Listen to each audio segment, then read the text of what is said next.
दोस्तों वेदांता लिमिटेड की बात करें तो यहाँ पे देख सकते हो कि कुछ बड़ी अपडेट निकल के आ रही है। वेदांता लिमिटेड की मीटिंग को लेकर यहाँ पे एक्सचेंज को जानकारी दी गई है और ये मीटिंग किसके साथ हो रही है और इस मीटिंग का मकसद क्या है उसको समझने की कोशिश करेंगे। और यहाँ पे जीएसटी डिपार्टमेंट की तरफ से वेदांता पे पेनल्टी लगाई उसकी जानकारी भी एक्सचेंज को दी गई है। तो सारी अपडेट क्या है उसको समझने की कोशिश करेंगे। और वेदांता जो इंडिया की सबसे शानदार डिविडेंड देने वाली कंपनी है, डिविडेंड के मामले में पीएसयू स्टॉक को भी इसने पीछे छोड़ा है और डिविडेंड से ही लोग वेदांता में मालामाल हो रहे हैं। और अब तो कंपनी 5 हिस्सों में बंटने जा रही है, यानी एक शेयर जिसके पास होगा उसको 5 शेयर मिल जाएंगे। तो ये बहुत बड़ी संभावना इसमें पॉजिटिव बनी हुई है। क्या वेदांता में ये सही मौका है इन्वेस्टमेंट के बारे में सोचने का, जानने की कोशिश करेंगे इस वीडियो के माध्यम से।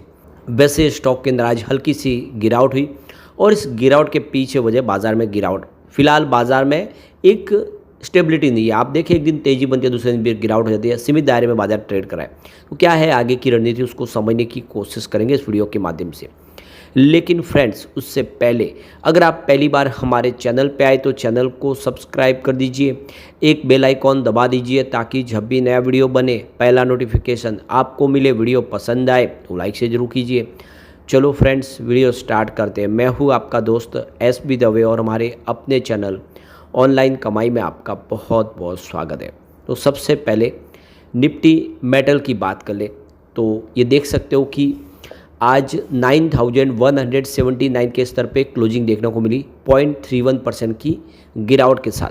तो बाज़ार में गिरावट का माहौल था, 600-700 पॉइंट की गिरावट सेंसेक्स में हुई, तो बिल्कुल मेटल इंडेक्स भी आज थोड़ा सा गिरा। अब वेदांता लिमिटेड की बात कर ले तो 435 पर क्लोजिंग थी, 0.55% की गिरावट देखने को मिली, यानी वेदांता में भी आधा % के आसपास की गिरावट थी। अब वो इंट्राडे में 439 तक गया था। अब बाजार ने साथ दिया होता तो तेज़ी बन जाती, लेकिन गिरावट का माहौल था, असर यहाँ पर भी देखने को मिला। अब जो बड़ी अपडेट निकल के आ रही है वेदांता लिमिटेड की तरफ से जो एक्सचेंज को जानकारी दी गई है, यहाँ पे 23 मई 2025 यानी कि कल वेदांता की यहाँ पे इन्वेस्टर मीटिंग होने जा रही है। यह एनालिस्ट इंस्टीट्यूशनल इन्वेस्टर की मीटिंग है और ये 4th Mirae asset capital market investor India global conference होने जा रही है। ये 4थी होगी, एक ग्रुप मीटिंग है और इसकी लोकेशन मुंबई है। तो आप देखिए मीरे एसेट इसको ऑर्गेनाइज करेगा। यह एक बड़ी मीटिंग है जिसमें देश वेदांता के लिए कुछ बड़े फैसले लिए जा सकते हैं। इन्वेस्टरों के साथ में बातचीत होगी और बहुत सारे एनालिस्ट हैं वो भी यहाँ पे होंगे। तो काफ़ी बड़ी अपडेट है। एक और जो बड़ी अपडेट निकल के आ रही है, वेदांता के ऊपर पेनल्टी लगी है और आप देख सकते हो कि office of the commissioner of GST and central exercise Coimbatore की तरफ से ये इनके ऊपर पेनल्टी लगाई गई है। और इसमें जो इनके ऊपर पेनल्टी की वजह बताई गई है, कंपनी ने कहा है कि उनको एक ऑर्डर प्राप्त हुआ है commissioner of GST and central excise Coimbatore की तरफ से और उनसे डिमांड की गई है यहाँ पे 1,87,60,764 रुपीज़ की पेनल्टी टैक्स के साथ में। अब ये जो पेनल्टी लगी ये मामला बहुत ही ज़्यादा पुराना है। यह इनपुट परचेज जो टैक्स को लेकर है और ये है फरवरी 2010 से लेकर मार्च 2011 का, यानी कम से कम ये आप देख सकते हो कि 14-15 साल पुराने मामले पे अब यहाँ पे जीएसटी डिपार्टमेंट जागा है और उन्होंने पेनल्टी लगाई है। तो काफ़ी ज़बरदस्त पुराना मामला है और ये ऑर्डर पास किया गया है।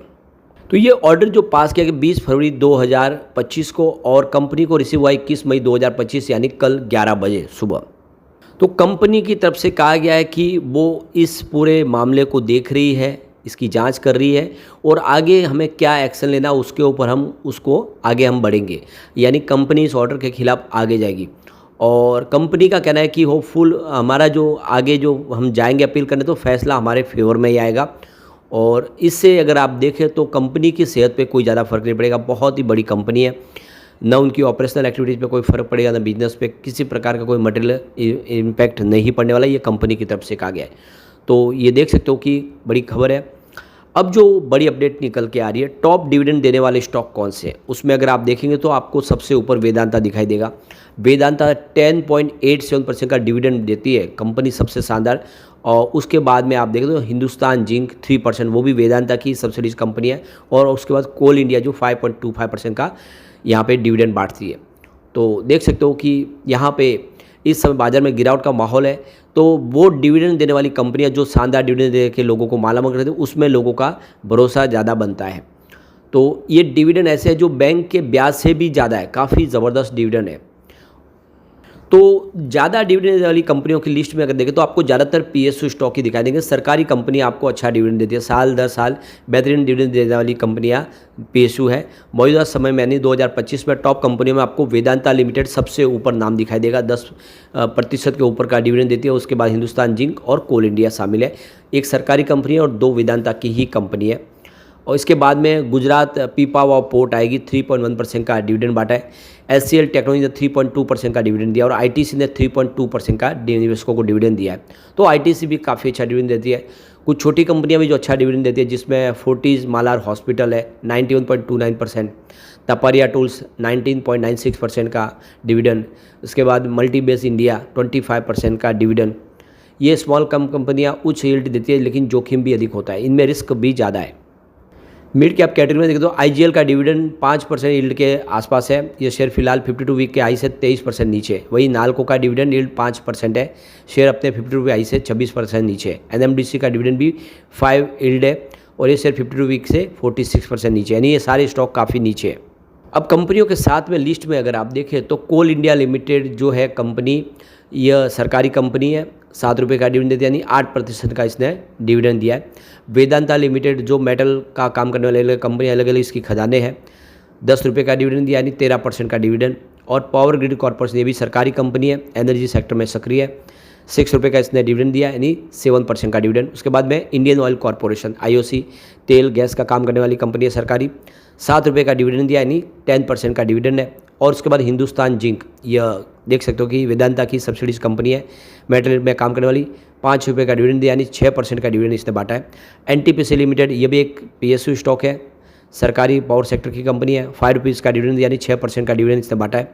बीपीसीएल यानी भारत पेट्रोलियम कॉर्पोरेशन लिमिटेड, तेल और गैस की कंपनी है, और 6 रुपये का डिविडेंड, यानी 8% का इसने डिविडेंड बांटा है। और आईटीसी, तंबाकू बनाने वाली कंपनी, एफएमसीजी सेक्टर में सक्रिय एक मजबूत कंपनी है, 4 रुपये का डिविडेंड, यानी 5% का डिविडेंड दिया है। और एनएमडीएससी, यह भी एक सरकारी कंपनी है, 4 रुपये का इसने डिविडेंड बांटा, यानी 5%। और आरईसी लिमिटेड और पीएफसी लिमिटेड, ये पावर फाइनेंस कंपनियां हैं, जिन्होंने 5 रुपये का डिविडेंड दिया, यानी 6% डिविडेंड है। तो ये कंपनियां जो काफ़ी बेहतर डिविडेंड देती है। तो इसमें देखिए तो जो उच्चतम डिविडेंड यील्ड हमेशा बेहतर निवेश को नहीं दर्शाता, इसलिए केवल डिविडेंड यील्ड को देखकर ही निवेश नहीं करना चाहिए, कंपनी के फंडामेंटल भी देखने चाहिए।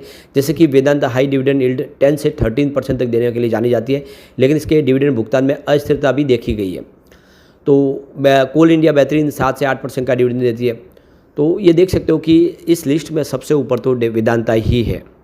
वेदांता के बिजनेस की भी बात करें तो लगातार ग्रो कर रहा है। 2021 में 88,021 करोड़ के आसपास जो रेवेन्यू था, वो 2025 में 1,52,968 करोड़ तक पहुंच गया। ज़बरदस्त जंप देखने को मिला रेवेन्यू में, काफ़ी तेज़ी से बिजनेस बढ़ा है।